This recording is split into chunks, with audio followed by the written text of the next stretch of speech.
bañ a toll ak dara yépp terewul gagné wuñu ko depuis 2014 te gagné nañ toutes les élections nationales ba pare on a progressé dans Dakar fi ñu amoon benn commune léegi ñu ngi fa am ñeent lii rek laa la wax waxuma la leneen mais ma dellusiwaat encore. mais la coalition Benno mi ngi ci biir Benno Bokk Yaakaar Banda Diop mi ngi ci biir Parcelles Assainies la coalition Benno Bokk Yaakaar non. waaw bien sûr. mais ñi ma lay wax ni ak ñeneen na ñi ngi woon ci biir Benno Bokk Yaakaar. Moussa Sy bi muy campagne. mais Benno Bokk Yaakaar la campagne. dama ne Banda Diop naka noonu. dama ne ñun benn lañ amoon en 2014 bi yoon am nañ ci ñeent am nañ Cambérène am nañ Grand Dakar am Gorée am Dakar Plateau amuñ ko woon benn commune lañ amoon muy Yoff.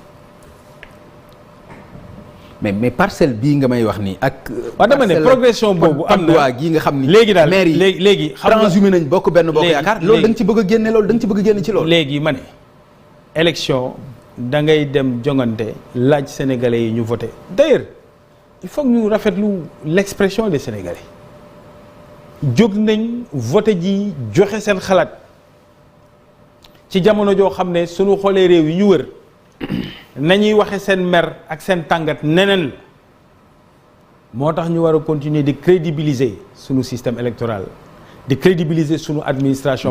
bañ di ko attaquer su dee da ngaa ñàkk ba pare soo gañee daal di ne wiiw maa gañee la système électoral bi baax na. loolu Papa Ngagne dafa baax ngeen di ko saytu di ko dénoncer. pour que ñu valoriser davantage. li nga xam ne mooy sunu système électoral ak sunu système démocratique. léegi Pape nga ca jàllama démocratie Sénégal. d'accord démocratie Sénégal moo gagné ci élection yi. moo wane ne fii xaalis du fi gagné élection doole du fi gagné élection wax ak sénégalais yu déglu la mooy tax a gagné. mooy wane ne élection 2019 yi ndamal président la fañ leen daan duma yu métti yi dañ leen a mënoon tax ñu di leen duma fii ñu leen duma tamit ci leen les autres localités dañ leen fa mën moo tax ñu duma leen fa fañ ñu mun ñoom gagné nañ ñu. mais nag yow munoo ne fii soo mënee daal di nangu ne foofu baax na feneen fu ñu la duma ci biir réew mi yëpp nga ne léegi ñaari qualité de citoyen ñoo am ci réew mi c'est inacceptable rafetul. d'accord yooyu deux catégories de citoyens dans le pays loolu kenn mënu ko nangu. Pape dafa am fu ma bëgg ñu dellu si ci. dama la jox léegi exemple Golf Sud nga ne ma xaalis mosu fi gagné nga ne ma liy gagné mooy wax ak askan wi dugg ci askan wi. loolu da lañ gëm ñu. waaw loolu laa la wax nii. waaw mais kon jàpp ngeen ni defu leen ko. jàpp ngeen ni. yow kon da nga jàpp ne dañoo ñàkk élection yi. mais non.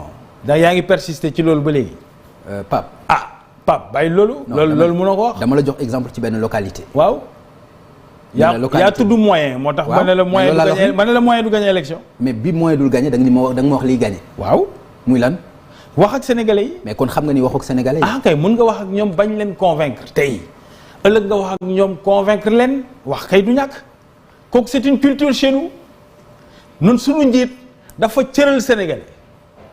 sunu njiit bu mu duggee ci xat-xat bu matadewul toog bañ di ko daax dafa jël lañ ko joxoon yëpp mu delloo leen ko ne man damay wax ak sénégalais yi. def plusieurs fois le tour du Sénégal. wan leen yoon bi ne leen affaire bi nii la. mais ñi ngi ci moo tax ñu gagné su ngeen ko defoon du ngeen mais moo tax ñu gagné. su ngeen ko defoon du ngeen perte. ma ne moo tax ñu gagné. li ngay wax gagné ak li may wax perte. comme yàlla ak yàlla yi. waaw Pape fii daal yow su fekkee dafa am beneen élection boo organisé boo gis ñu perte ko nga wan ñu ko yow amoo droit yow wax loolu. parce que ay faits ngay demee ay faits et les faits sont sacrés. ci la sukkandiku déedéet. Golf Sud laa la wax de perte moo fa. déedéet élection yi laa wax. non dama ni. waaw élection yi ñu ñoo ko gagné. bul wëndeel sa loxo tegal sa loxo ci Golf Sud. waaw Golf Sud loo ci wax. perte bi laa wax. waaw perte Dakar lan laa fa wax. perte bi laa wax. nangul nañ la ko. li ngay wax perte laa wax. Pikine perte laa wax nangul nañ la ko. Kaolack perte laa wax ñu ni la réew mi gagné nañ perte laa wax. réew mi gagné nañ ko. wala réew mi bokkul. non xëccoo wuñu woon réew mi localité yi lañ doon xëccoo localité yi fu ñu ne. bu ñu yeggee ci xëccoo réew mi nañ fa yegg. waxuma la loolu de. réew mi mi ngi seen nga ne liñ doon xëccoo. non dama ni réew mi ngi ci seen loxo laa. waaw nga ne liñ doon xëccoo. non dama ni. localité yi. non. localité yi lañ doon xëccoo da nga ni réew mi la. ma ne la réew mi ngi ci seen loxo. Papa Ngagne da nga ne localité yi lañ doon xëccoo. localité yi ëpp ci réew mi jokk nañ bopp Benno Bokk Yaakaar. waa Rick waay nangul loolu Pape yooyu tamit nag. loolu bu leen may opposition bi mu di leen imposer débat bu dul dëgg liy dëgg mais les collectivités territoriales du pays sont massivement en face du président de la République et de sa majorité loolu mooy liy dëgg ka ngeen nañu vous avez perdu des villes symboliques et que vous en tirez des conséquences pour dire que c'est le symbole de 2009 loolu ku mu neex nga tirer ko sa responsable ñun amuñ préoccupation boobu tiitaluñu yëngalul suñu attention li am solo mooy sénégalais yi li ñuy wax ak ñun lan lañ ciy jàngat ak liggéeyal leen ba su jotee ñu mun a delloo un bilan ñu joxaat confiance à la majorité du président c'est ça le travail mais quand même travestir les résultats d'une élection te jotagul loolu xaju fi li am solo mooy ñu xaar fii ak suba ak gannaaw suba résultat définitif yi génn fa ca nekk ñu xool la ca génn def njàngat bi parce que nag élection bu nekk nag su génnee war nañ xool njàngat bi xool lum ñu jox ñu dinañ ko xool ci suñu biir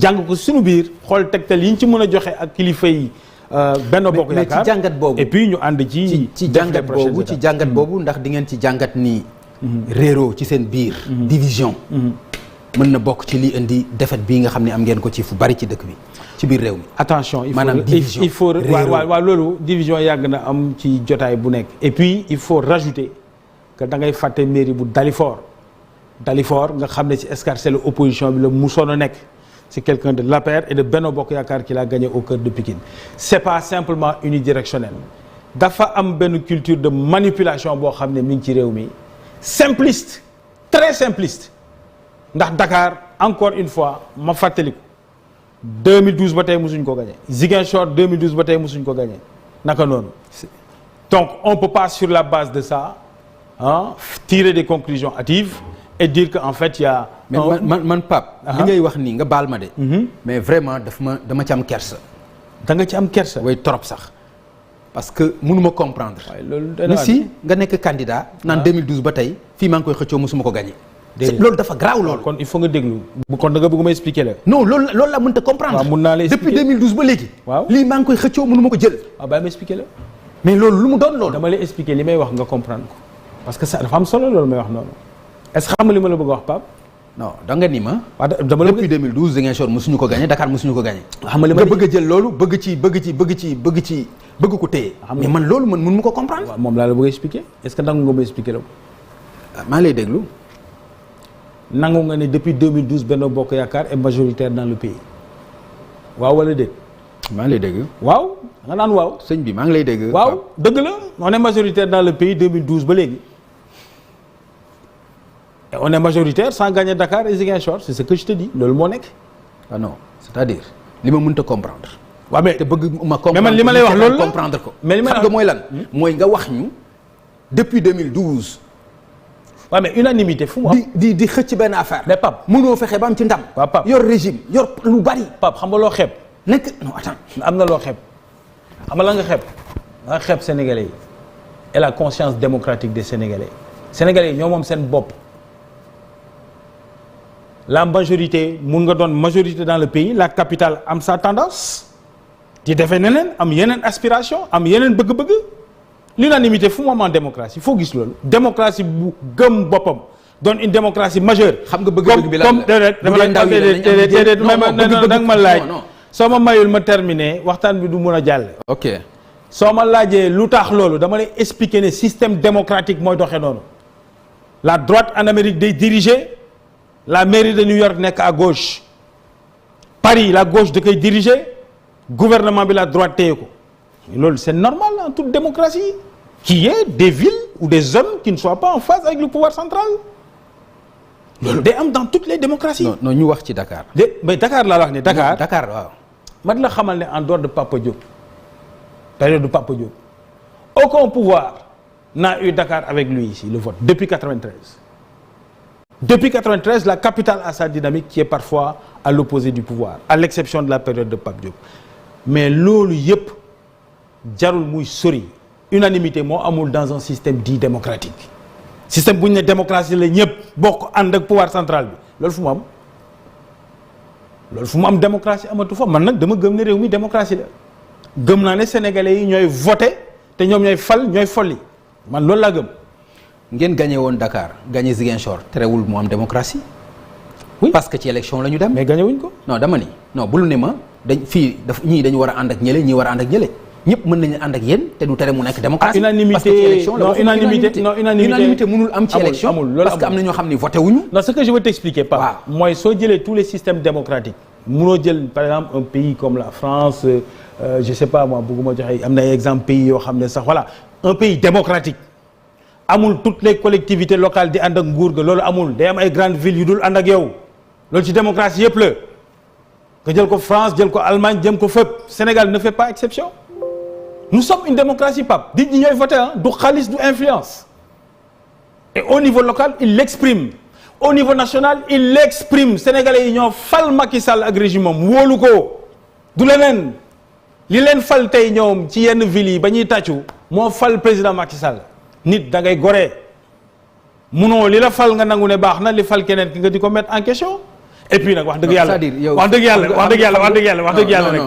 yàlla nag ma daaneel foofu wax dëgg yàlla wax dëgg yàlla nag Pape nit quand même munoo Pape en toute responsabilité en toute lucidité gis nga li nga bëgg a gëmloo nit ñi depuis boobu ba léegi lu nekkul insister non déglu ma expliquer rek li nga bëgg a wax nit ñi ñoo la ko gën a xam li ma bëgg a wax foofu mooy le fait que nga bëgg a wax ni opposition bi lii ñu am tey muy victoire fan non li ñu gagné lan lañ gagné xam nga ko ñun de élection yi ñoo ko gagné yow xaw ma li ngay wax lan la yow lan ngay wax yow élection yi Dakar yéen a ko gagné déedéet élection yi laa la wax les élections locales 2022 du Sénégal gis nga la hashtag local SN Sénégal yëpp 2022 ñun ñoo ko gagné yow nag yi ngay wax yow lan la victoire opposition bi ngay wax lan la Pape loolu bëgg naa ko xam xamuloo victoire bi yow wax ma ko